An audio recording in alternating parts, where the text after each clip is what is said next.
खुद को मैं देता हूँ, पूरे दिल से अर्पण करता हूँ। तुम के हाथों में हर तन समा मुझको बना दे तुम मेरे प्रभु। खुद को मैं देता हूँ, पूरे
जब तक ये जान है प्रभु संग तेरे रहना है, संग तेरे रहना है, संग तेरे रहना है।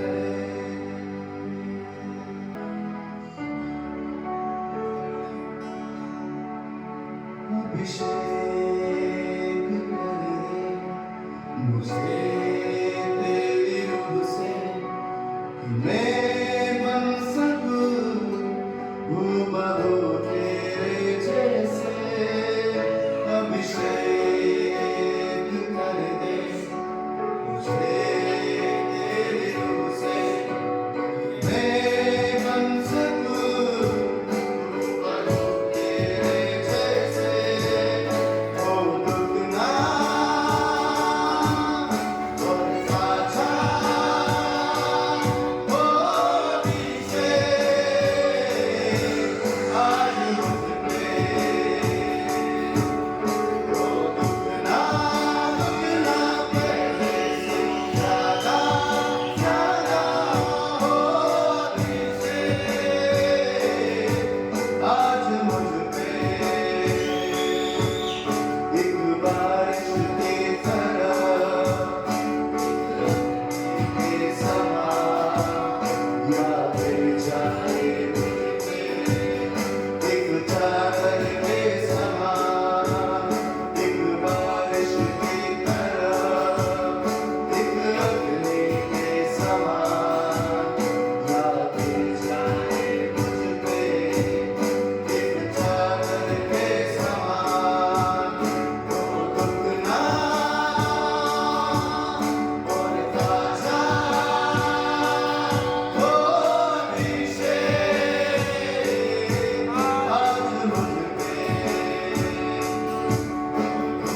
मालिक तू ही हरदम का है,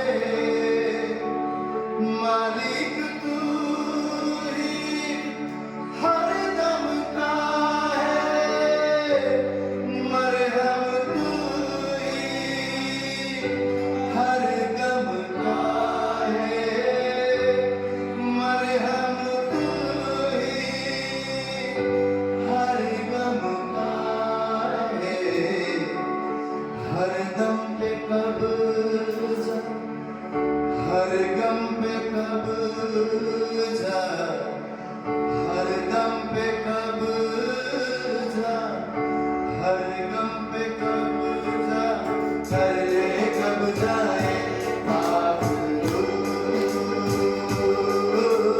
कर ले कब्जा ए बाबू, ए बाबू, कर ले कब्जा ए बाबू, कर ले कब्जा ए ओ सोचो पे कब्जा, दयाल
और जब भाई ये गीत गा रहे थे, मैं थक ना जाऊं इस जिंदगी से कभी।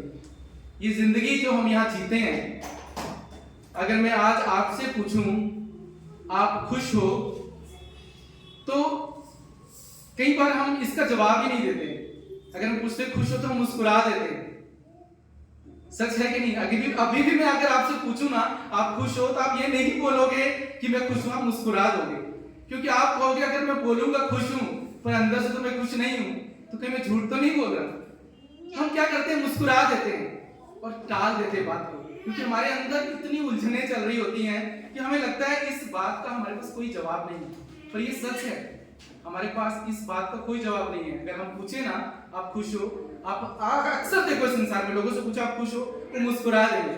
तो नहीं चलता है, संसार में तो संघर्ष है, इस संसार में तो तकलीफें हैं, इस संसार में हम रहते हैं, तो यहाँ पर तो संघर्ष रहेगा। बदल अभी क्या कहें कि हम खुश हैं। यहाँ पर जो वचन क्या बोल रहा है, संसार हमें थका दे। आज प्रभु का वचन प्रभु ने मुझे दिया है इसी बात पर। ये वचन क्या है आज का, कि जो संघर्ष हर दिन हम अपने जीवन में कर रहे हैं, इससे कैसे हम आजाद। हर दिन हमारे जीवन में एक संघर्ष चलता रहता है, और आज प्रभु का यही वचन है कि कैसे इन संघर्षों से हम आजाद हो, क्योंकि हम इन संघर्षों के लिए नहीं बने। परमेश्वर कहता है बोझ से दबे लोगों मेरे पास आओ, मैं तुम्हें विश्राम दूंगा। तो परमेश्वर को विश्राम देने आया है। फिर क्यों हर दिन हमारे जीवन में संघर्ष है, और क्यों हम उनसे आजाद नहीं हो पा रहे, क्यों बाहर नहीं निकल पा रहे। हम कहते हैं हम खुश हैं, कई बार हम इतने मुस्कुराते हैं पर अंदर से हमें पता होता है कि अंदर क्या चल रहा है। कोई हाथ हिलाता है भाई कैसे हो, बहुत अच्छे हैं, और अंदर ही पता होता है अरे यार जाते हो अभी तो आगे इतनी समस्याएं हैं। कभी कहना भाई का, कभी कभी काम में इतनी उलझने हो जाती है, कभी कभी घर जाते हो घर में इतनी उलझने होती हैं, कभी कभी आत्मिक जीवन में इतनी उलझने होती हैं। कैसे हम खुश रहें और कैसे इन संघर्षों से हम आजाद हों। आज हम परमेश्वर के वचन से आज हम सीखेंगे इस उपवास प्रार्थना में कि कैसे वो संघर्ष जो परमेश्वर नहीं चाहता है, हम संसार कहता है ना इस संसार में हमेशा संघर्ष रहेंगे, पर एक बात क्या, ये मसीहों के लिए नहीं है। जो प्रभु के पीछे चलते हैं उनके लिए संघर्ष नहीं है। आप संसार के लोग नहीं हो, तो जब संसार बोले ना भाई कि संसार में संघर्ष है, तो हम भी कई बार हम भी ये रिपीट करते हैं, अरे यार दुनिया में है तो मुश्किलें तो होंगी, घर में है तो घर में भी मुश्किलें होंगी, बच्चों के साथ मुश्किलें होंगी, काम में मुश्किलें होंगी। पर परमेश्वर कह रहे हैं ये सारी मुश्किलों से मैं तुम्हें आजाद करने आया हूं। फिलिपियों की पुस्तक उसका पहला अध्याय 19वां वचन में बोलेंगे कि कैसे इन संघर्षों से हम बाहर निकल सकते हैं। फिलिपियों की पुस्तक उसका पहला अध्याय 19वां वचन, यहाँ पर प्रेरित पौलुस एक बात बोल रहे हैं, क्योंकि मैं जानता हूं कि तुम्हारी विनती के द्वारा और यीशु मसीह की आत्मा के दान के द्वारा इसका प्रतिफल मेरा उद्धार होगा। यहाँ पौलुस दो बातें कह रहे हैं, दो बातें। पहली बात क्या बोल रहे हैं, तुम्हारी विनती के द्वारा, और दूसरी बात यीशु मसीह की आत्मा के द्वारा। कहिए आज मेरे साथ, कहिए मेरे साथ इस बात को कि मेरी विनती के द्वारा, मेरी विनती के द्वारा और प्रभु की आत्मा के द्वारा, प्रभु के आत्मा के मेरा उद्धार। ये दो चीजें हमारे जीवन में बहुत ही महत्वपूर्ण है। हमारी प्रार्थनाओं के द्वारा, याद रखिए किसी की प्रार्थना नहीं, हमारी विनती के द्वारा और प्रभु की आत्मा के द्वारा हमारा उद्धार। ये दो चीजें हमारे जीवन में इस धरती पर हमें स्वर्ग का हम एहसास कर सकते हैं। अगर हम यहाँ विनती करें और पवित्र आत्मा के साथ सहमत हो जाएं, तो हम अपने हर एक संघर्ष से जय पा सकते हैं। हम सब पाना चाहते हैं ना, सब पाना चाहते हैं। आज हम फिर कहेंगे मेरी विनती के द्वारा, मेरे विनती के द्वारा और प्रभु की आत्मा के द्वारा, प्रभु की आत्मा के द्वारा मेरे हर संघर्ष में, हर चैलेंज में, हर मुश्किल में मैं जय पाऊंगा। आमीन। आमीन क्यों बोलते हैं? क्योंकि हम विश्वास करते हैं जो हमने कहा है ये पूरा हो गया। और इसके लिए क्या चीजें हमें करनी है, हमें प्रार्थना करनी है। आज हम प्रार्थना करेंगे, आज ये उपवास प्रार्थना में रखी है, इस वचन के बाद भी हम प्रार्थना करेंगे, प्रभु का आत्मा काम करेगा। पर उसके लिए चार चीजें आज मैं आपके सामने रखूंगा कि चार बातें हमारे जीवन में हमें करनी है। आइए हम लूका की पुस्तक उसका 15वां अध्याय और 17वें से 20वें वचन तक पढ़ेंगे। आप खोल सकते हैं मेरे साथ लूका की पुस्तक उसका 15वां अध्याय 17वें वचन से 20वें वचन तक। यहां पर लिखा है, जब वह अपने आपे में आया तब कहने लगा। यहां किसकी बात हो रही है? यहां पर एक उड़ाऊ पुत्र की बात हो रही है, जो अपने पिता की संपत्ति लेकर दूर देश चल जाता है, वहां सब कुछ वो बर्बाद कर देता है, सब कुछ वो खर्च कर देता है और बिल्कुल वो कंगाल हो जाता है। और यहाँ 17वें वचन में हम देखेंगे, यहां पर लिखा है, यहाँ क्या बोल रहा है वो कह रहा है, जब वह अपने आपे में आया तब कहने लगा, मेरे पिता के कितने ही मजदूरों को भोजन से अधिक रोटी मिलती है और मैं यहाँ भूखा मर रहा हूं। मैं अब उठकर अपने पिता के पास जाऊंगा और उससे कहूंगा कि पिताजी, मैंने स्वर्ग के विरोध में और तेरी दृष्टि में पाप किया और अब इस योग्य नहीं रहा कि तेरा पुत्र कहलाऊं, मुझे अपने एक मजदूर के समान रख ले। तब वह उठकर अपने पिता के पास चला और वह अभी दूर ही था, उसके पिता ने उसे देखकर तरस खाया और दौड़कर उसे गले लगाया और बहुत चूमा। इस पूरी बात में एक बात सबसे महत्वपूर्ण है और वो ये है कि उड़ाऊ पुत्र क्या कहता है? वो कहता है जब वह अपने आपे में। यहां पर लिखा है, जब वो अपने आपे में आया तो कहने लगा, मेरे पिता के कितने ही मजदूरों को भोजन से अधिक रोटी मिलती है और मैं यहां भूखा मर रहा हूं। क्या बोला उसने? जब अपने आपे में आया तो उसको पता चला, उसको यह एहसास हुआ, उसको ये सच्चाई समझ आई कि मैं इस समस्या में क्यों हूं। बहुत जरूरी है सबसे पहले हमारे जीवन में जिन संघर्षों से हम गुजर रहे हैं वहां हमारा आपे में आना, हमें ये समझना कि ये संघर्ष क्यों है मेरे जीवन में। यहां वो क्या बोल रहा है? लिखा है वचन, जब अपने आपे में क्या आया तो कहने लगा, मेरे पिता के मजदूरों को, मेरे पिता के घर में इन मजदूरों को जो भोजन मिलता है उससे अधिक रोटी मिलती है। वो पिता के घर की उस रोटी को जान पाया कि वहां आशीष है और मैं यहाँ क्यों हूं। और इसके लिए सबसे जरूरी आज हमारे जीवन में हमें यह समझना है कि आज हमारे जीवन में जो परिस्थितियां हैं, जिन संघर्षों से हम गुजर रहे हैं और सालों से गुजर रहे हैं और हम सोच रहे हैं उसका आंसर चाहिए, सबसे पहले हमें यह समझना है कि ये संघर्ष क्यों है मेरे जीवन में। और इसके लिए सबसे पहले हमें अपनी सेंस में आना जरूरी है, अपने आपे में आना जरूरी है। यहां क्या लिखा है? वो अपने आपे में आया। आज हम जिस संसार में रहते हैं ना, मैं आपसे कह रहा हूं, ये एक धोखे का संसार है। जो आप देख रहे हो ना, कभी कभी मोबाइल हम देखते हैं ना, मोबाइल जो है ये इसको इंग्लिश में बोलते हैं वर्चुअल वर्ल्ड, मतलब एक आभासी दुनिया है जो इसमें दिखता है, ये रियलिटी नहीं है। इसका नाम भी है कि ये आभासी है।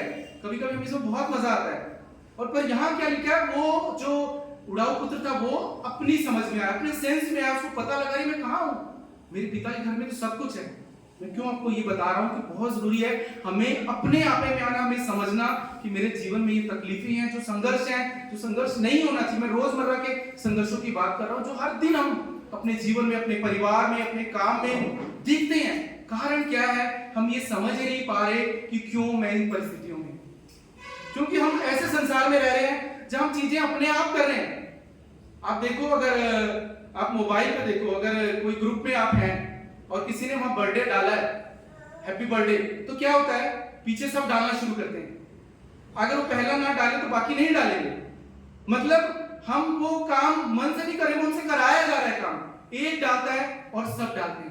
मैं ये छोटा आपको एग्जांपल बता रहा हूं, जिस संसार में हम रहते हैं ना, इस संसार जो करता है हम अपने आप करते जाते हैं और ये हम भी नहीं करें, हमसे ये कराया जा रहा है एक्चुअली देखा जाएगा। क्योंकि हम क्या कर रहे हैं? हम इस आभासी दुनिया में रह रहे हैं, क्योंकि कह रहे हैं भैया इस संसार में है तो जैसे सब चल रहे हैं हमें चलना है। ये बात हमें समझनी। यहां वो क्या लिखा है? जब वो अपने पिता के घर, वही बात समझ पाया। क्या लिखा है? वह जब अपने आपे में आया तो उसने क्या बोला? वो बोलता है कि मेरे पिता के कितने ही मजदूरों को भोजन से अधिक रोटी मिलती है। अगर हम अपने जीवन में इस हकीकत को नहीं समझ पाएंगे, आज आपसे कह रहा हूं, आप इन संघर्षों से आगे नहीं बढ़ सकते। हर दिन आपके जीवन में संघर्ष रहेंगे, आप इसमें आगे बढ़ ही नहीं सकते। क्योंकि इन संघर्षों से आगे निकलने के लिए सबसे पहले हमें यह तो समझना है ना ये क्यों है। और इसके लिए समझने के लिए सबसे पहली बात हमें अपने आपे में आने की जरूरत है। हमें समझने की जरूरत है जिस परिस्थिति में मैं हूं तो क्यों। और दूसरी बात हम यहां देखते हैं, जब वो अपने आपे में आता तो क्या करता है? वहां क्या लिखा है? वो लिखा है, वो कहता है अब मैं उठकर अपने पिता के पास जाऊंगा। जब हम अपने आपे में आते हैं ना, तभी हम परमेश्वर के पास जाते हैं। जब हम ये बात समझ जाते हैं ना कि मुझ में क्या, मेरे अंदर क्या तकलीफ है, मैं क्यों इस परिस्थिति में हूं, तब हम, यहां पर लिखा है कि पिता ने कोई प्रार्थना नहीं की। यहां पर परमेश्वर ने उसके लिए कोई प्रार्थना नहीं की, परमेश्वर सिर्फ उसका इंतजार कर रहा है। और हम यहां देख रहे हैं कि बेटा आपे में आया और बेटे ने क्या किया, वो बोला अरे मैं अपने पिता के पास जाऊंगा। जब अपने सेंस में आया तो पता लगा मुझे तो अपने पिता के पास आने की जरूरत है। पिता ने कुछ नहीं किया। आज भी परमेश्वर मेरा और आपका इंतजार कर रहे हैं, उसने सब कुछ मेरे और आपके लिए रख दिया है, पर हम अपने आपे में नहीं आ रहे। हम इस संसारिक दुनिया में चल रहे हैं। उसके पास है तो मुझे भी चाहिए, उसके पास 1 लाख रुपए का मोबाइल है तो मुझे भी 1 लाख का मोबाइल चाहिए, उसके पास सबसे उत्तम ये चीज है तो मुझे भी चाहिए। आज हम ये आभासी दुनिया में जी रहे हैं, ये वर्चुअल वर्ल्ड, जहां शैतान ने हमें ऐसे फंसा के रखा है कि हम सबके साथ चलना चाहते हैं। उसके पास है तो मेरे पास भी चाहिए। क्या आपकी जरूरत है? आपकी क्या जरूरत है? यहां पर वो देख रहे हैं, वो बेटा, सबसे अच्छी बात है मैं कहता हूं, उस बेटे को जब अपने आपे में आया उसने किसी को दोष नहीं लगाया। लिखा है कि उसने सारा पैसा बर्बाद कर दिया था, पर उसने जब वो आपे में आया उसने ये नहीं कहा मेरे दोस्तों ने मेरे पैसा बर्बाद कर दिया, औरतों ने मेरा पैसा बर्बाद कर दिया, मैं फंस गया। नहीं, उसने क्या लिखा, उसने बोला प्रभु मैंने तेरे विरोध में पाप किया है। ये बात आज मुझे और आपको समझनी है। अगर हम इस उपवास प्रार्थना में आज आए हैं, परमेश्वर कह रहे हैं तुम्हारी विनतियों के द्वारा और मेरी आत्मा के द्वारा तुम्हारा उद्धार होगा, इन संघर्षों से तुम आजाद हो सकते हो। पर इसमें सबसे पहले हमें यह समझने की जरूरत है कि क्या, क्यों हम इन परिस्थितियों में हैं। हमें इस सेंस में आने की जरूरत है। और दूसरी चीज, एक बात मैं कहना चाहता हूं कि आपके बारे में लोग क्या कहते हैं, ये आपके लिए बहुत महत्वपूर्ण है। नॉर्मली क्या होता है संसार में, बोलते हैं कि लोग आपके बारे में कुछ भी कहे क्या फर्क पड़ता है, लोग तो बोलते हैं। पर मैं आगे की बात नहीं कर रहा हूं, आपके पीछे लोग आपको क्या कहते हैं, ये एक मसीह के लिए बहुत जरूरी है। क्या जब आप जहां से चले जाते हो लोग पीछे से कहते हैं कि ये परमेश्वर का जन है, मैंने इसको देखा है, इसके जीवन को देखा है, ये परमेश्वर का आत्मिक जन है, क्या लोग आपके बारे में पीछे से ये कहते हैं? हम क्या नॉर्मली क्या स्टेटमेंट देते हैं कि पीछे से तो सब कुछ भी बोलते हैं, चलने दो, संसार का यही रूल है, पीछे से तो सब बुराई करते हैं, सामने तो सामने बोल के देखिए। पर ये संसार तो दोगला है, ये बाहर आगे अच्छा बोलेगा और पीछे बुराई करेगा। पर एक मसीह के लिए सबसे जरूरी है कि पीछे से लोग आपके बारे में क्या कहते हैं, कि हमें समझना है अपने जीवन में। हम जहां जाएं, जहां रहें, जहां से निकल कर जाएं, जब हम निकल जाएं लोग कहें ये परमेश्वर का आत्मिक जन है। इसमें कुछ तो बात है, मैं इसके जीवन को देखता आया, ये जैसा दिखता है, जैसा ये चलता है, वैसा ही इसका जीवन है। कई लोग ये तो नहीं पीछे से बोलते, सामने कुछ है और पीछे से ही दोगला है। अगर पीछे से लोग हमारी तारीफ कर रहे हैं, पता है आप किसकी तारीफ कर रहे हैं? हमारे प्रभु की तारीफ कर रहे हैं। कहेंगे परमेश्वर का आत्मिक जन है। आज यीशु मसीह इस धरती पर नहीं है, रहते हैं कि नहीं है, हम लोग उनके कौन है? उनके प्रतिनिधि हैं। तो पीछे से लोग हमारे बारे में क्या बोलते हैं, ये बात आज हमें समझनी जरूरी है कि हम वो जिंदगी जिए जो जिंदगी परमेश्वर ने दी है, छोटा दी, बड़े दी, जैसी जिंदगी, वो जिंदगी जिए कि लोग हमें पीछे से जब भी देखें वो कहें ये परमेश्वर का आत्मिक जन है। जब यूसुफ तो वहां पर बाइबल कहती गुलाम था, और जब उसका मालिक उसके काम करते उसको देखता था ना, उसकी सच्चाई को देखता था, तो क्या बोलता था, एक बात मैं समझ गया हूं कि इसका परमेश्वर ही सच्चा परमेश्वर है। क्या लोग हमें देखकर ये कहते हैं, संसार जब हमारे अंदर ना ये सच्चाई को देखेगा ना, तब हमारे परमेश्वर के पीछे चलेगा। अगर संसार ये देखता है कि संसार का जैसे परमेश्वर है वैसे ही वहां के लोग हैं, और हमारा जैसा परमेश्वर है और हम भी संसार के लोगों की तरह ही वो जिंदगी जी रहे हैं, तो संसार तो क्या बोलेगा कि जैसे हमारा परमेश्वर है वैसे ही इनका परमेश्वर है। जैसे हम जीते हैं, हम आगे अच्छे बोलते हैं, पीछे बुराई करते हैं, ये भी ऐसी जिंदगी जीते हैं, तो इनमें हमें क्या फर्क है? आज हमें ये समझना है अपने जीवन में, क्यों हमारे जीवन में उलझने हैं, क्यों हमारे जीवन में संघर्ष है, क्यों हम इनसे बाहर नहीं निकल पाते। यीशु कहते हैं मैं अपना आनंद तुम्हें देने आया हूं, पर क्यों ये आनंद हमारे मनों में सदा बना नहीं रहता, ये चला जाता है। आज ये हमें जानना है, इस आनंद को अपने जीवन में हमें कैसे रखना है। इसके लिए हमें ये समझना, सबसे पहले हमें अपने आपे में आने की जरूरत है। और दूसरी बात मैंने क्या बोली कि हमारे पीछे से लोग हमारे बारे में क्या कहते हैं, ये हमें इसके लिए बहुत ही केयरफुल रहना है, क्योंकि इस संसार में हम कौन है? उसकी रोशनी है। संसार में हम जगत में उसकी ज्योति। यहाँ पर परमेश्वर लूका की पुस्तक उसके 22वें अध्याय में हम देखेंगे 29वें वचन से 30वें वचन में देखते हैं। यहां पर लिखा है लूका की पुस्तक उसका 22वां अध्याय 29 और 30वां वचन। यहाँ पर यीशु मसीह कह रहे हैं, जैसा मेरे पिता ने मेरे लिए एक राज्य ठहराया है, वैसे ही मैंने तुम्हारे लिए भी ठहराया है, ताकि तुम मेरे राज्य में मेरी मेज पर खाओ, वन पियो और सिंहासन पर बैठकर इजराइल के 12 गोत्रों का न्याय करो। परमेश्वर कह रहे हैं, मैंने तुम्हें एक राज्य दिया है, जो परमेश्वर ने मुझे दिया, पिता ने मुझे दिया। प्रभु कह रहे हैं, अब वो राज्य मैंने तुम्हारे लिए ठहराया, हमें एक राज्य दिया गया है। और परमेश्वर कह रहे हैं, इस मेज पर मैं चाहता हूं तुम आओ, मेरे साथ खाओ और इस सिंहासन पर बैठो। और यहां से परमेश्वर क्या बोल रहे हैं, इजराइल के 12 गोत्रों का न्याय करो। परमेश्वर ने मेरे और आपके लिए राज्य ठहराया और हम तो संघर्ष में जी रहे हैं। परमेश्वर कह रहा है, मैंने तुम्हारे लिए राज्य ठहराया, इस राज्य में मेज लगाई हुई है, फिर क्यों बसी संघर्ष में? जब हमारे लिए राज्य है, हमारे लिए मेज है, हमारे लिए सिंहासन है, फिर हम क्यों संघर्ष में जिए? संसार संघर्ष में जी सकता है, हमारे लिए संघर्ष नहीं है अगर हम उस परमेश्वर के इस राज्य को समझ आते हैं। वो जो दाऊद पुत्र है ना, वो समझ गया। उसने क्या बोला, मेरे पिता के पास सब कुछ है, मैं क्यों यहाँ संघर्ष कर रहा हूं? अच्छा, हमें ये समझना है, हमें इस अपने आप में आना है और अपनी जिम्मेवारी को लेना है। कई बार हम क्या करते हैं, अपनी जिम्मेवारी कभी नहीं लेते। हम कविता इस बार ट्रेन में जा रही थी तो बोलती है, रास्ते में कुछ बहुत सारा बिगड़ा हुआ था, चीजें बिगड़ रही थी, लोग गवर्नमेंट पर दोष लगा रहे थे, कभी रेलवे वालों पर दोष लगा रहे थे। ये हमारी आदत है।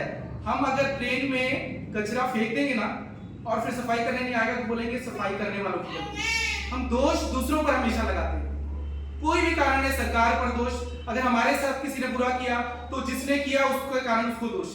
हम दोष लगाने में माहिर हैं, हर चीज के लिए हम दोष लगाते हैं, कभी अपनी गलती नहीं मानते। सरकार पर दोष, अपने काम पर दोष, अपने दोस्तों पर दोष, अपने रिश्तेदारों पर दोष।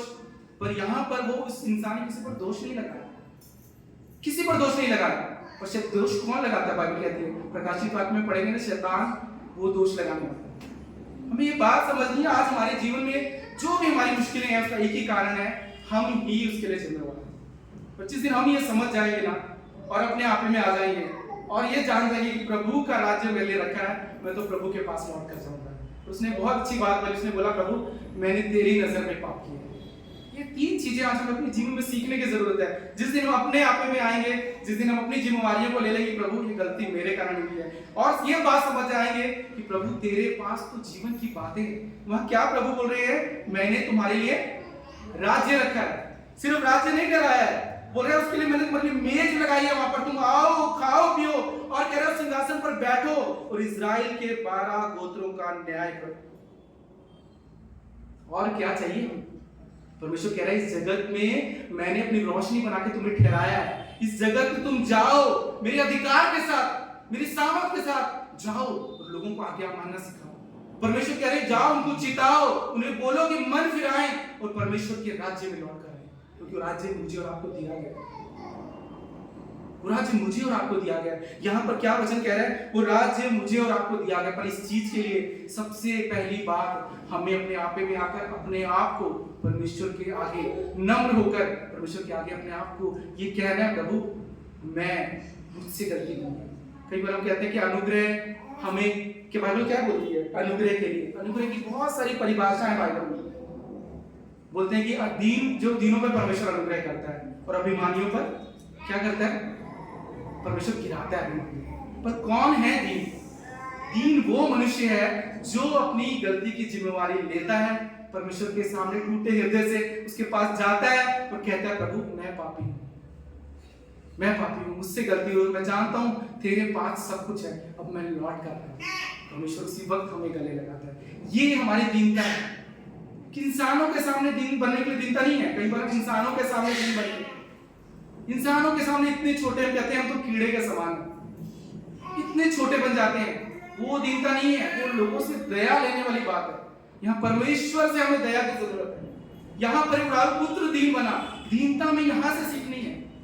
हम कई बार कहते हैं दीन बनना है, पर दीन कैसे बना है? परमेश्वर किन दीनों का अनुग्रह करता है? जो अपनी गलती मानते हैं, जो अपनी जिम्मेवारी लेते हैं और प्रभु के पास जाते हैं, प्रभु मैं तेरे पास लौट कर आऊंगा। परमेश्वर कह रहा है मैं अभिमानी, अभिमान, आज मैं आपसे कहता हूं कि हम गलती नहीं मानते, हम जिम्मेवारी नहीं लाते, हमें अभिमानी है। और ये अभिमान हमारे जीवन में, इन जो हमारे जीवन में जो उद्धार परमेश्वर ने रखा है, हर संघर्ष से उद्धार रखा है, पर उससे आजाद होने के बीच में क्या आता है? सिर्फ अभिमान आता है। आज अगर हमारे जीवन में, हम सबके जीवन में, अगर आप मन से खुश नहीं है, सालों में प्रभु के रहने के बाद उलझनों में है, खुशी आती है और चली जाती है और बनी नहीं रहती, मुश्किलें आती हैं, जाती हैं, फिर आ जाती हैं, इसका एक ही कारण है, हम अपनी सेंस में अभी तक नहीं आए, हमने कभी अपनी जिम्मेवारी नहीं ली कि इन हालातों में मैं हूं, उसका कारण क्या है, इन हालातों में मैं हूं, इसके क्या रीजन है। यहां पर हम देखते हैं और एक चीज कि ये परमेश्वर के सामने जब हम दीन होकर जाते हैं ना, तो सबसे पहले हमें क्या करना है, जो हमारा मेरे पास है ना, मैं प्रभु तेरे सामने खोल देता हूँ, टूटे हुए हृदय के साथ परमेश्वर के पास जाए। इसके पास कुछ नहीं था, सब कुछ खत्म हो गया। इस उड़ाऊ पुत्र के पास उसने क्या बोला, मैं अपने पिता के पास लौट कर आऊंगा और प्रभु मुझसे गलती हुई है, मैं क्षमा मांगता हूँ। टूटा हृदय, कौन सा टूटा हृदय है? लूका की पुस्तक उसका 18वां अध्याय उसके 35वें वचन से 43वें वचन में हम एक पढ़ेंगे एक अंधे भिखारी के बारे में। यहाँ लिखा है, जब वो यरीहो के निकट पहुंचा तो एक अंधा सड़क के किनारे बैठा हुआ भीख मांग रहा था और वो भीड़ के चलने की आहट सुनकर पूछने लगा, ये क्या हो रहा है? उन्होंने उसे बताया, यीशु नासरी आ रहा है।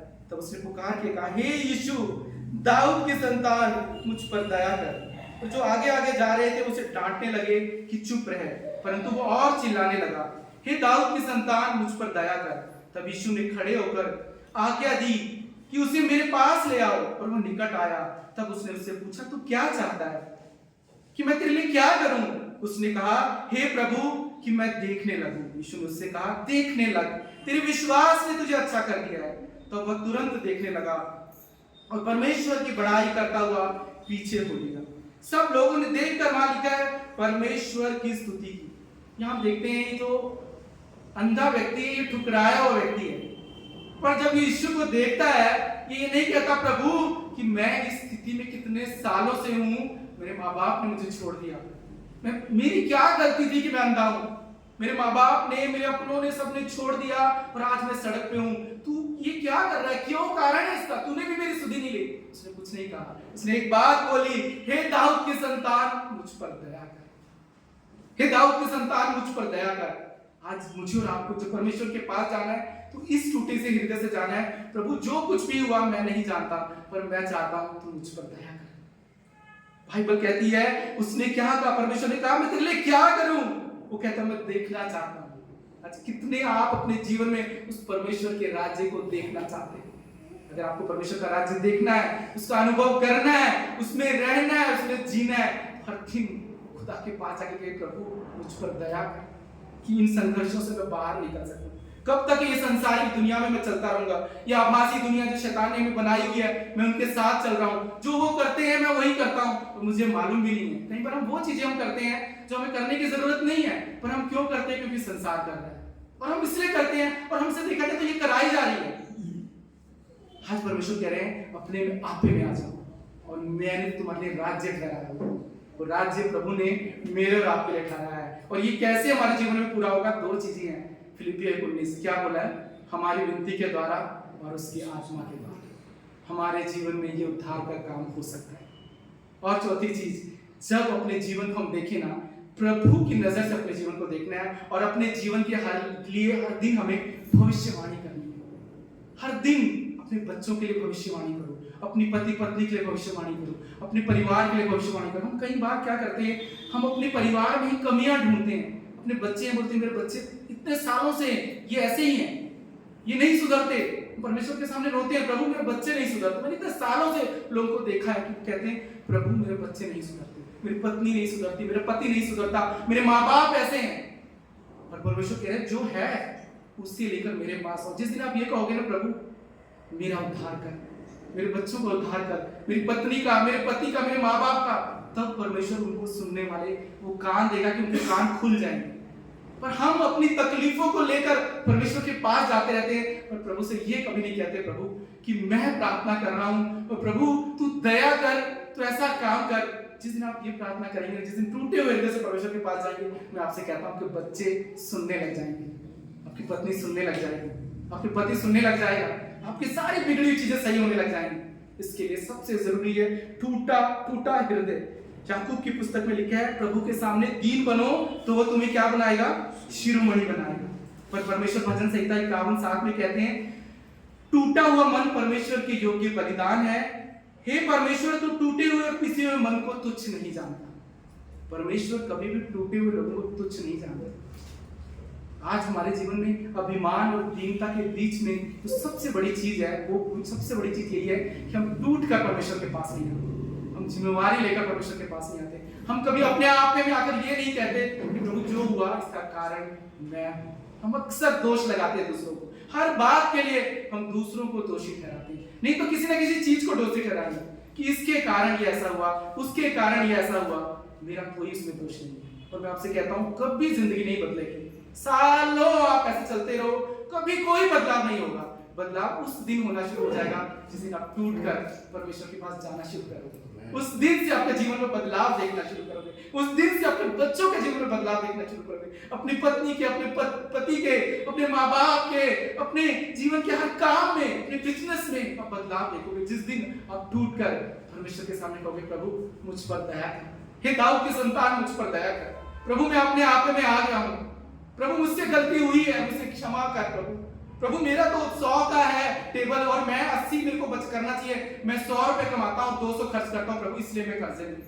हम कर्जे के कई बार संसार को दोष देते हैं, संसार की कोई गलती नहीं, आज हम कर्जे में, हम खुद हैं इसके जिम्मेवार, क्योंकि हम आभासी दुनिया में रह रहे हैं, हम दिखावे में चल रहे हैं, हम धोखे में चल रहे हैं, इसलिए हम संघर्ष में हैं। और परमेश्वर कह रहा है कि मैं तुम्हें आजाद करने वाला हूं। क्या सच में आप आजादी चाहते हो कि जिन संघर्षों से आप गुजर रहे हो, जिन हालातों से आप गुजर रहे हो, क्या सच में आजादी चाहते हो? परमेश्वर कह रहे हैं तुम्हारी विनती के द्वारा और प्रभु की आत्मा के द्वारा ये काम हो जाएगा। पर 4 चीजें आज हमने क्या सीखी? पहली चीज कि हमें अपने आपे में आने की जरूरत है, दूसरी बात हमें अपनी जिम्मेवारी लेने की जरूरत है, तीसरी बात हमें टूटे हुए हृदय के साथ परमेश्वर के सामने आना है, और चौथी बात हर दिन अपने जीवन में भविष्यवाणी के वचन को आपको घोषित करना है कि खुदा ने आपके लिए आशीषें रखी हैं और ये आपके जीवन से कोई दूर नहीं कर सकता। आपकी विनती के द्वारा, आपकी प्रार्थना के द्वारा, आपकी भविष्यवाणी के वचन के द्वारा परमेश्वर कह रहे हो जब आप बोलोगे ना, पवित्र आत्मा वहां से काम करेगा और वो आपके जीवन में पूरा हो जाएगा। बाइबल में आखिरी वचन हम लेंगे, ये भविष्यवाणी का वचन है यशायाह 61:7। यहां पर लिखा है, परमेश्वर कह रहे हैं जब तुम टूट कर अपने आप को मेरे आगे रखोगे, जब तुम टूट कर कहोगे प्रभु मुझ पर दया कर, जब आप कहोगे प्रभु मुझसे गलती हुई, मुझसे पाप हुआ, मुझसे गुनाह हुआ, परमेश्वर कह रहे हैं तुम्हारी नाम धराई के बदले में तुम्हें दूना भाग मिलेगा, अनादर के बदले तुम्हें अपने भाग के कारण तुम जय जयकार करोगे, तुम अपने देश में दूने भाग के अधिकारी होगे और सदा आनंदित रहोगे। और कैसे होगा? बोलिए एक बार फिर मेरे साथ, मेरी विनती के द्वारा, मेरी प्रार्थना के द्वारा और प्रभु की आत्मा के द्वारा मेरे जीवन में ये पूरा होगा। आइए हम अपने आप को खुदा के हाथ में सौंपे, आइए हम प्रार्थना करेंगे।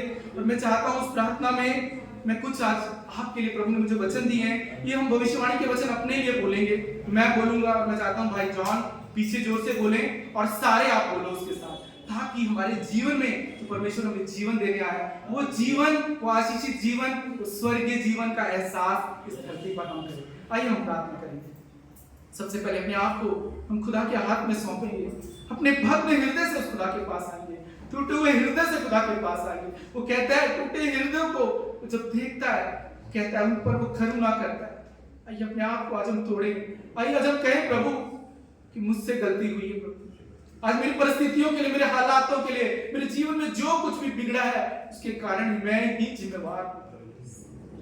आइए हम अपनी समझ में आ जाए, अपनी सेंस में आए, आइए हम ये जाने ताकि खुदा का अनुग्रह हम पर मिल पाए। आइए जो कुछ हमारे जीवन में आज बचा है, जो टूट गया, उसमें जो बचा है आपके जीवन में, उस टूटे हुए को लेकर आज खुदा के चरणों में आए, प्रभु के हाथ में सौंप दे। ये टूटे हुए जो हिस्सा आपके पास आज बाकी है, जो बिगड़ गया और जो बचा है, उसे खुदा के हाथ में सौंप दे। प्रभु से कहे प्रभु मुझ पर दया कर, हे दाऊद की संतान मुझ पर दया कर, हम पर दया कर खुदा। आज परमेश्वर प्रभु हम दुआ करते हैं इस उपवास प्रार्थना में, खुदा परमेश्वर तू हम पर अनुग्रह कर प्रभु कि हम अपने आप में आ सके और उड़ाऊ पुत्र के समान, और हम जाने कि तूने हमें राज्य दिया है परमेश्वर, तूने हमारे लिए मेज रखी है परमेश्वर, और तू हमारा इंतजार कर रहा है प्रभु। और तू कहता है तुम यहाँ आओ, मेरी मेज में खाओ पियो, और इस संसार में यहाँ से बैठकर तुम इस संसार को निरुत्तर करो, मेरी आज्ञा मानना सिखाओ, लोगों को जिताओ और मेरे राज्य में लेकर आओ। खुदा आज हम दुआ करते हैं परमेश्वर, हम समझ पाए प्रभु कि हमारे पिता के पास तो सब कुछ है, उसके पास भरपूरी है, उसके पास जीवन है प्रभु। हम जान पाए परमेश्वर क्यों हम आज संघर्ष में है, क्यों हम घटी में है, क्यों हमारे जीवन में आनंद नहीं है, क्योंकि हमारे पिता के पास सब कुछ है। आज कहीं अपने मन से प्रभु मैं तेरे पास लौट कर आऊंगा, तेरे पास लौट कर आऊंगा प्रभु, क्योंकि मेरे पिता के पास सब कुछ है।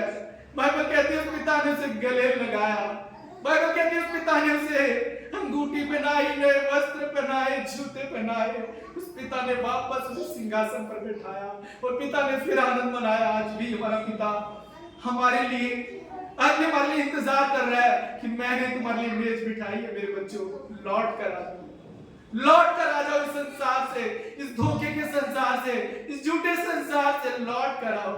प्रभु आज हम दुआ करते हैं जैसे वो पुत्र अपने आपे में आया, हम अपने आपे में आने पाए परमेश्वर, और प्रभु तुझसे क्षमा मांगकर तू तेरे खिलाफ हमने गुनाह किए प्रभु, तेरे पास लौट कर आए परमेश्वर, ताकि हम वो भरपूरी का जीवन जिए। खुदावंद तूने हमें राज्य दिया है, तूने हमारे लिए मेज बिछाई है, तूने हमें अधिकार दिया है, तूने हमें सामर्थ्य दी है परमेश्वर। उस सामर्थ्य और अधिकार के साथ तेरे पुत्र के नाम इस धरती पे हम चले फिरे प्रभु, ताकि हमसे तेरी महिमा हो प्रभु। हम जहां से जाएं लोग कहें ये परमेश्वर के लोग हैं, ये परमेश्वर का जन है, ये परमेश्वर का सेवक है, ये परमेश्वर की संतान है, ये परमेश्वर के सच्चे लोग हैं परमेश्वर। उन्हें पीछे से लोग हमारी बढ़ाई करें ताकि हमारे द्वारा हमारी खुदा की बढ़ाई होने पाए। हमारी मदद कर, तेरे हाथ में खुद को सौंप दे परमेश्वर। और आज हम अपने लिए ये भविष्यवाणी के वचन बोलेंगे, मैं बोलूंगा, मेरे पीछे भाई जॉन बोलेंगे, और आप सबको आज ये बोलने हैं, कहिए मेरे पीछे, मैं दुष्ट को धुड़काऊंगा और वो मुझसे भाग जाएगा। मैं दुष्ट को धुड़काऊंगा और वो मुझसे भाग जाएगा। मैं दुष्ट को धुड़काऊंगा वो मुझसे भाग जाएगा। मेरे लिए हर चीज भलाई के लिए होती है। अब मैं जीवित नहीं हूं, पर यीशु मुझ में जीवित है। मुझ में जीवित है। यीशु के नाम से हर शारीरिक अभिलाषा को मैं उस क्रूस पर चढ़ाता हूं, और उस अनुग्रह को उस क्रूस से अपने जीवन में रिलीज करता हूं। यहोवा मेरा चरवाहा है और कोई घटी मुझे नहीं है। मेरी हर परिस्थिति मुझे असंभव लगे, मेरे परमेश्वर के लिए सब कुछ संभव है। मेरे परमेश्वर के लिए कुछ भी असंभव नहीं। जो भला काम प्रभु ने मुझ में शुरू किया है, वही मुझ में पूरा करेगा। मैं प्रभु को धन्यवाद देता हूँ, मैं प्रभु में आनंदित हूँ, क्योंकि उसने मुझे अपने स्वरूप में रचा है। हर परिस्थिति में, हर हालात में, हर समय मैं तुझे खोजूंगा। मैं किसी भी चीज से हिलाया नहीं जाऊंगा। मैं यीशु के सुसमाचार से कभी शर्मिंदा ना होऊंगा, क्योंकि वहीं से मेरा उद्धार हुआ है। नित्य प्रेम और भलाई मेरे साथ चलेगी, और जीवन के हर दिन मेरे साथ चलेगी। तेरी शांति जो सारी समझ से परे है, मेरे हृदय में सदा वास करेगी। मैं यीशु में आनंदित रहूंगा। वो मेरा आनंद का गढ़ है, वो मेरा बल है, वो मेरी ताकत है। यहोवा मेरा चरवाहा है, यहोवा मेरा चरवाहा है, यहोवा मेरा चरवाहा है। कोई घटी मुझे नहीं है, कोई घटी मेरे घर में नहीं है, कोई घटी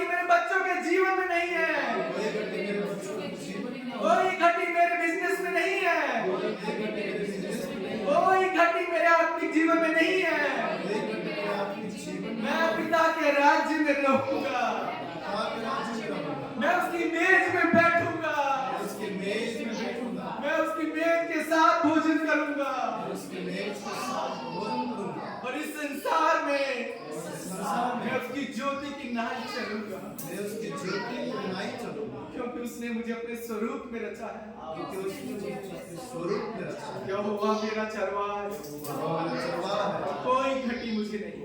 कोई घटी मुझे ना होगी। ये जिंदा खुदा को जोरदार तालियों का